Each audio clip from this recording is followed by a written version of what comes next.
বাংলাদেশে hydrogen energy তৈরির জন্য খুব বেশি কোনো উদ্যোগ নেই। আমাদের গভীর সমুদ্র বন্দরে আমরা এলএনজি এবং অন্যান্যগুলিকে যদি রিফুয়েলেজ করতে পারি, রিগ্যাসিফিকেশন এবং অন্যান্য প্রসেসগুলো করতে পারি, সেখানেও কিন্তু হয়তো আমরা একটা এনার্জি সিকিউরিটির একটা পার্ট হয়তো আমরা তৈরি করতে পারি।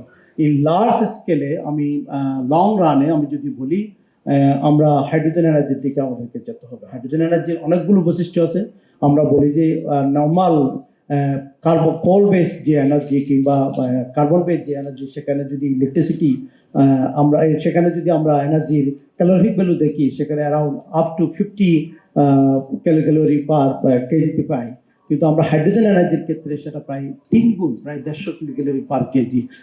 সো এবং হাইড্রোজেনকে বার্ন করলে সেখানে কোনো কার্বন হয় না, অর্থাৎ আমি ক্লিন ফুয়েল পাচ্ছি। কিন্তু আমরা বাংলাদেশে হাইড্রোজেন এনার্জি তৈরির জন্য খুব বেশি কোনো উদ্যোগ নেই। হয়তো সরকারি পর্যায়ে খুব স্মল স্কেলে রিসার্চ আছে চট্টগ্রাম বিসিএসআই এর। আমাদের রূপান্তরিত প্রাকৃতিক গ্যাস কোম্পানি, যেখানে তাদের একটা হাইড্রোজেন সেল আছে, কিন্তু তারা আসলে কোনো প্রোডাকশন বা কোনো কিছু তৈরি করার মতো ক্যাপাসিটি এখনো ডেভেলপ করতে পারেনি। ওয়েস্টার্ন কান্ট্রিগুলোতে এখন hydrogen fuelling station, hydrogen refuelling station সহ অনেক কিছুই হচ্ছে। আমরা এখনো সেই জায়গায় যেতে পারিনি। কিন্তু আমাদের যে পরিমাণ ওয়েস্টেজ আছে, ওয়েস্ট মেটেরিয়াল আছে, আমরা অ্যাগ্রো বেসড ওয়েস্ট মেটেরিয়াল থেকে হাইড্রোজেন তৈরি করতে পারি এবং ওয়াটার স্প্লিটিং এবং অন্যান্য প্রসেসে হাইড্রোজেন তৈরি করতে পারি। আমাদেরকে ফিউচারে সে জায়গাটাতে চিন্তা করতে হবে।